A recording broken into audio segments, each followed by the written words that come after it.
So dear students, today we are going to read a very important poem by John Milton. And John Milton is the only poet in English literature who composed two epics.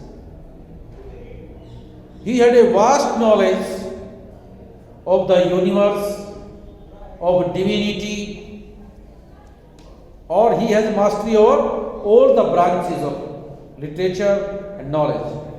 सबके ऊपर बहुत गहरा ज्ञान जो है John Milton रखते हैं।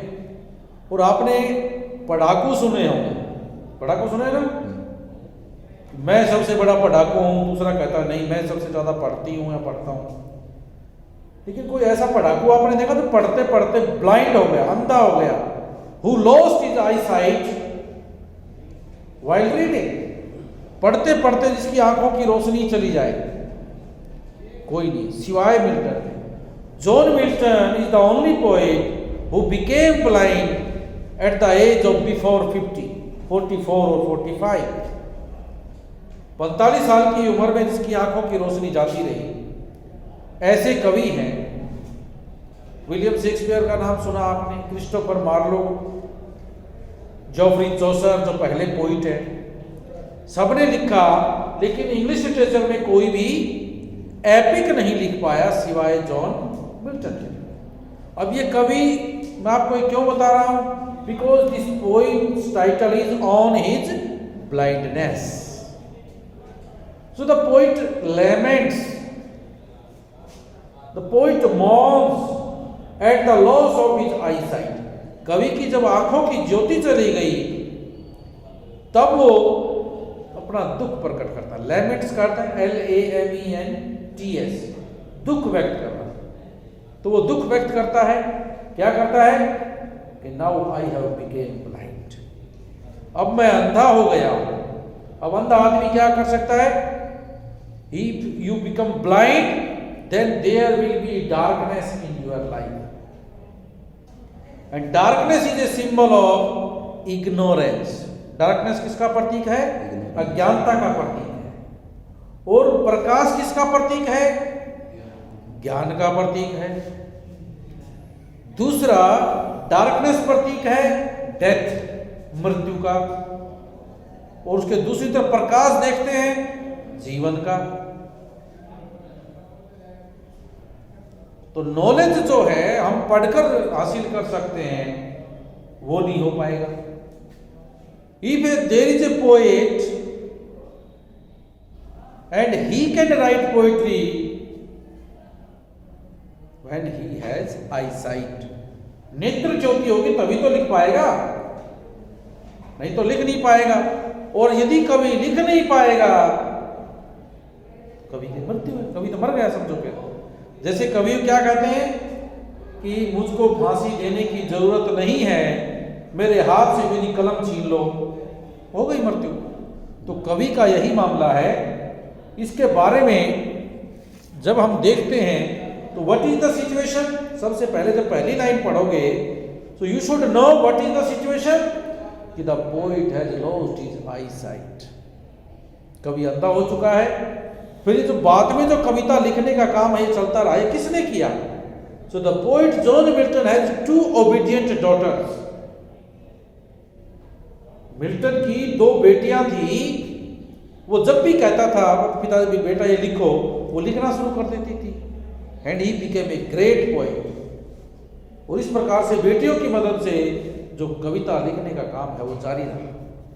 तो अभी देखते हैं, when I remember how my light is spent. So the poets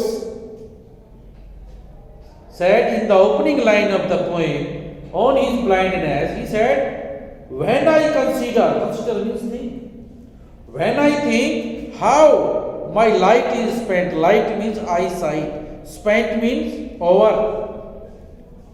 Now I am a blind man, I cannot see this world, I cannot read and write, न मैं लिख सकता हूं न पढ़ सकता हूं। So when I think this, how my light, कि मेरी आंखों की ज्योति कैसे चली गई। जब मैं इस चीज को सोचता हूं और हाफ माई डेज, उम्र 50 की भी नहीं हुई है।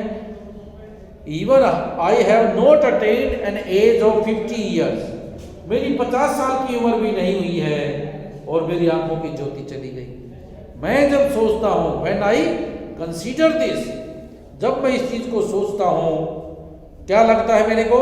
इन this dark world and white, whereas I have lost my eyesight before the age of 50 and this world is dark to मी।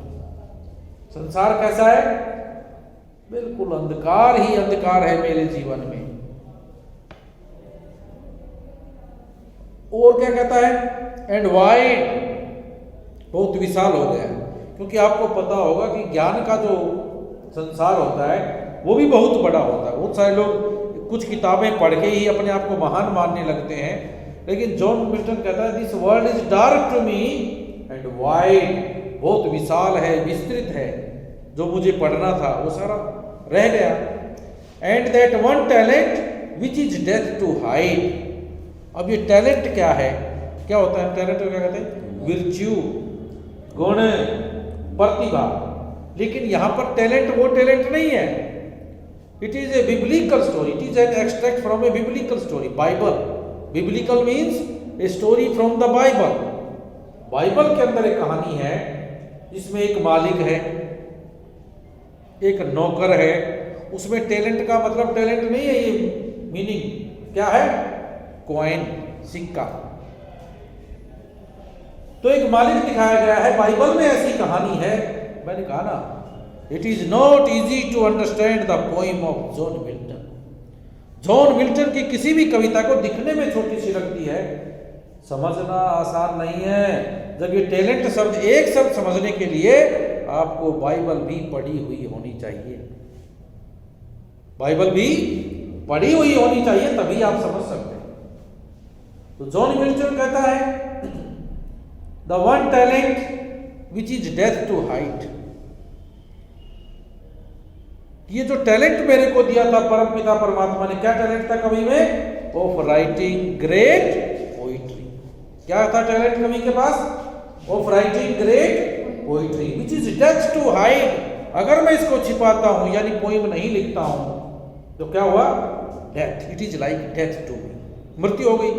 अब बाइबल में कहानी क्या है कि एक मालिक है और उसके 3 नौकर हैं। उन नौकरों को वो 3-3 सिक्के देके जाता है।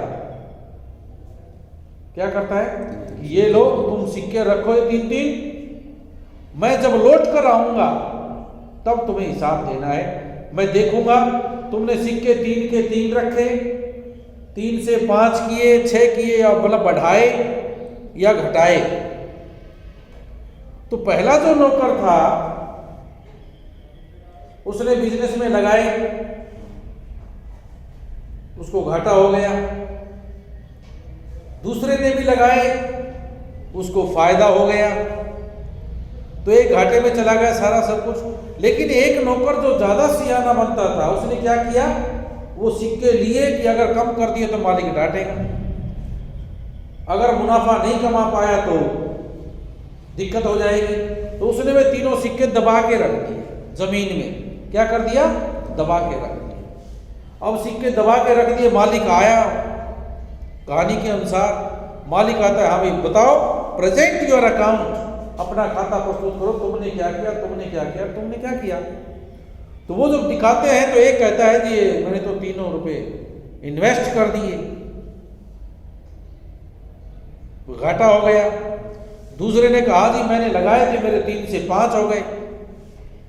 और जो तीसरा आदमी है वो कहता जी मैं तो जिसे दिए थे ना वैसे के वैसे संभाल के रखे हुए हैं, यूज ही नहीं किए। वो जब निकाल के लाता है मिट्टी से खोद के, 3 सिक्के खत्म, 3 सिक्के खत्म, कोई यूज ही नहीं किया उसने। अब यूज नहीं करना प्रतिभा का, टैलेंट का या सिक्के का, इट इज लाइक डेथ। कवि यदि कविता नहीं लिखता है, मृत्यु है। तो जैसे बाइबल में क्या किया उस मालिक ने? फिर उसको बहुत डांटा नौकर को कि निकम्मे, तेरे को भी 3 सिक्के दिए थे, इसको घाटा हो गया, इसने 3 से 5 कर दिए, तुझे भी इनको यूज करना चाहिए था, यूज करना चाहिए था, आपने यूज ही नहीं किया प्रतिभा का, टैलेंट का।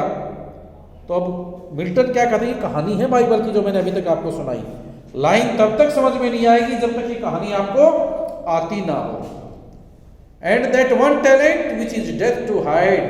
So the poet John Milton said कि I have received one gift from that Almighty God, but now I am blind, I cannot use it, and if I cannot use it, this talent will remain with me unused. Talent कैसा रहेगा? रहेगा मेरे पास लेकिन unused. And if I not use it, it is like death to me. If I hide this, यदि मैं इसको छुपा के रखता हूं, जैसे बाइबल की कहानी में उस नौकर ने छुपा के रखा था, डेथ, वो क्या है? डेथ। और फिर क्या होगा? Lost with B useless, lost with kept. ये जो टैलेंट है ये मेरे पास तो रहेगा लेकिन लॉस्ट, पैक्ट, यूजलेस, कोई यूज नहीं होगा, कोई फायदा नहीं होगा, प्रयोग नहीं होगा। दो माई सोल मोर बेंट, हालांकि मेरी आत्मा जो है is ready, though I want to write poetry but due to my blindness as I have lost my eyesight I can not write poetry, my soul is more bent. Bent means ready, मैं लिखना चाहता हूं but I am blind, I can not write, my soul is ready, I am ready to write poetry, but I am blind and I could not write poetry. To serve there with my maker. So I want to serve my maker. Maker means God, Almighty. मैं अपने उस मालिक को, परमपिता परमात्मा की सेवा करना चाहता हूं। सेवा कैसे की जाती है? जैसे कोई व्यक्ति गाकर, कोई डांस करके, जिसको टैलेंट लिखने का है वो लिखकर सेवा कर सकता है, समझते हो? इस सेवा के प्रकार है। So I want to serve my master with this talent of writing great poetry and present my true account. मैं भी अपना लेखा जोखा उस परमपिता परमात्मा के आगे प्रस्तुत करना चाहता हूं कि देखो मैंने ये किया, ये पोइम लिखी, ये किया। जैसे आप देखते हैं वो नौकरों ने भी अपना अपना अकाउंट रखा कि ये मैंने 3 से 1 कर दिया, मैंने 3 से 5 कर लिया और मैंने 3 का 0 कर दिया, यूज ही नहीं किया। तो I also want to present my true account, मैं भी अपना खाता उस परमपिता परमात्मा अपने मालिक के आगे प्रस्तुत करना चाहता हूं। Lest he returning child, child means rebuke, कि कहीं ऐसा ना हो आने पर मुझे डांटे।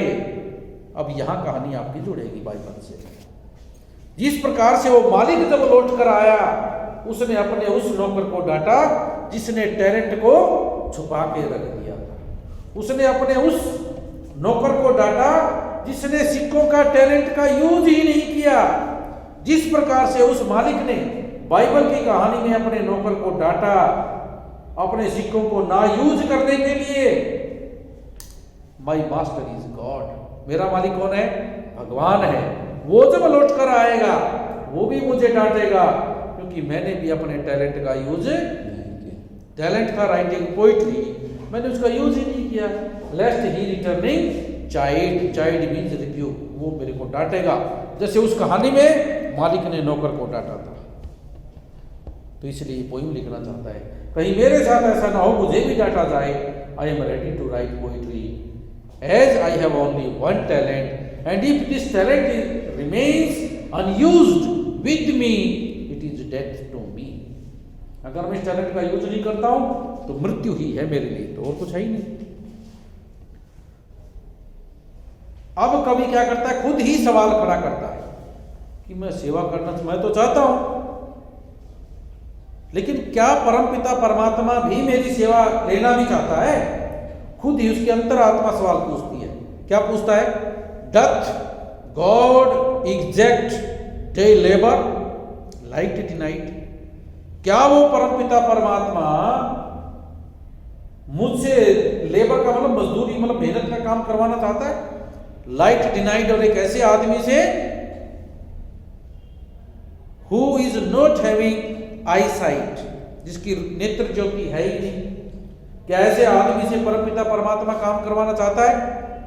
तो इसका I fondly ask, so the poet ask himself कि doth God exact day labour, exact का मीन्स एक्सपेक्ट, चाहता है क्या परमात्मा ने मेरे को टैलेंट दिया, इसके बदले में वो मेरे से कुछ करवाना चाहता है, वो भी एक अंधे आदमी से? ऐसा मैंने अपने आप से पूछा, अंतरात्मा ने खुद से ही पूछा। But patience and his inner conscience to prevent that murmur soon replies, और अंतरात्मा ही उसका जवाब देती। खुद ही सवाल पूछा, खुद ही उसका जवाब दिया। क्या कहता है? Doth God doth not need, doth का मतलब डज है ये, तो God does not need either man's work, आदमी को ना, गॉड को आदमी से कोई काम करवाने की जरूरत नहीं है। बदले में जो टैलेंट परमपिता परमात्मा ने दे दिया, उसके बदले में कोई काम वो करवाना नहीं चाहता है। और हिज ऑन गिफ्ट्स मीन्स वही टैलेंट उसने जो दे दिया, जो गिफ्ट दे दिया, उसके बदले में वो कुछ भी हमसे करवाना नहीं चाहता है। Who best bear his mild yoke, who, अब ये कहता है कि जैसे आप परमपिता परमात्मा को अगर आप देखोगे,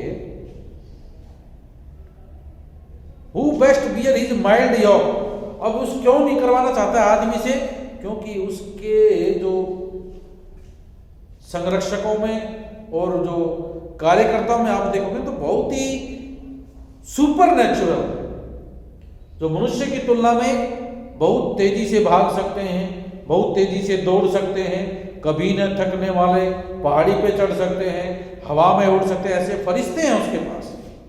हु एट हिज माइल्ड मतलब हल्का सा, योग ऑर्डर, जो उसके हल्के से इशारे पे कहीं से कहीं जा सकते हैं, दुनिया के एक कोने से दूसरे कोने में जा सकते हैं। ऐसे ऐसे फरिश्ते, एंजल्स, फेयरीज, परियां उसके पास हैं। फिर आदमी से ही काम करवाएगा है? जब उसके पास ऐसी ऐसी चीजें हैं तो क्या आदमी से ही काम करवाएगा? यही तो कहता है, God doth not need either man's work, आदमी से कोई काम नहीं चाहता है। और हिज ओन गिफ्ट्स, अपने गिफ्ट्स के बदले, who best bear his mild yoke they serve him best, जो उसके हल्के से आदेश पर एकदम स्टार्ट होके काम को अंजाम दे देते हैं, दे सर्व हिम बेस्ट, वही उसको सबसे ज्यादा अच्छे सेवक हैं। कौन? जो उसके हल्के से इशारे पे वो काम को कर देते हैं। मैं तो ब्लाइंड हूं, I am blind, I can not serve my master by writing great poetry, by composing great poetry, because I am blind, I have lost my I site.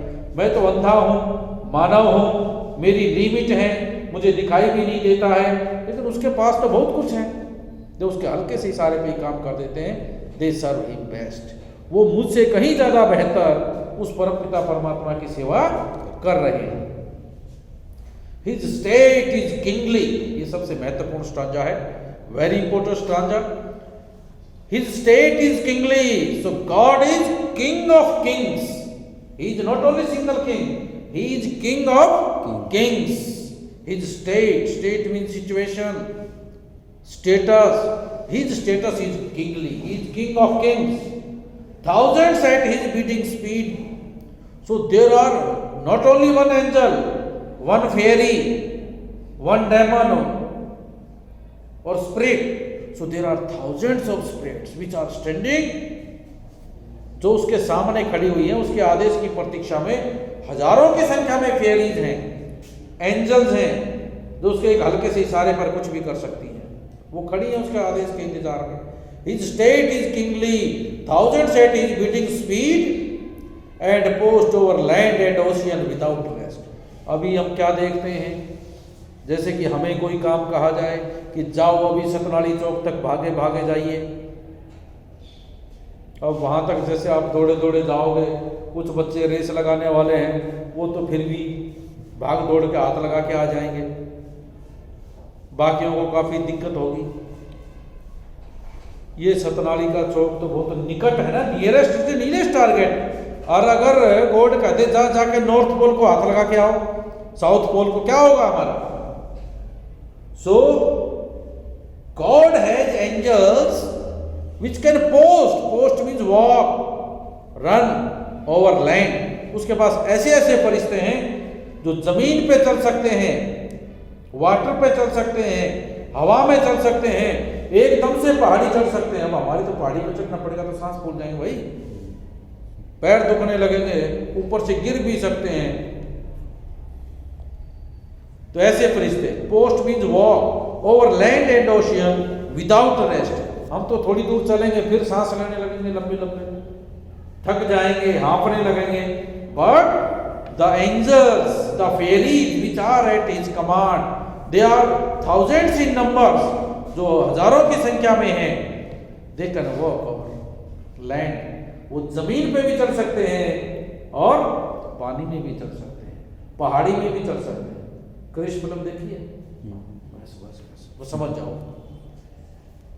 ऐसे चाहिए इसको, वो जो खड़े हैं, तो ऐसे में परमात्मा कहता है मेरे से काम करवाएगा एक आम आदमी से? नहीं करवाएगा, ऐसा वो कहता है। फिर अभी कवि क्या कहता है? I am blind, I am a poet, I can serve my master by writing great poetry. एक ही तो है जो सेवा कर सकता हूं, कविता लिखकर। कविता लिख नहीं पा रहा हूं, ये दूसरी चीज है। तो क्या कहता है? लेकिन मैं तैयार तो हूं, I am ready, my soul is ready to write poetry, but I cannot write poetry because of my blindness. तैयार तो हूं लिखने के लिए। अब इसी में आखिरी लाइन में क्या कहता है? They also serve who only stand and wait. So the persons, so there are two categories of persons as a servant or the best servant of Almighty God.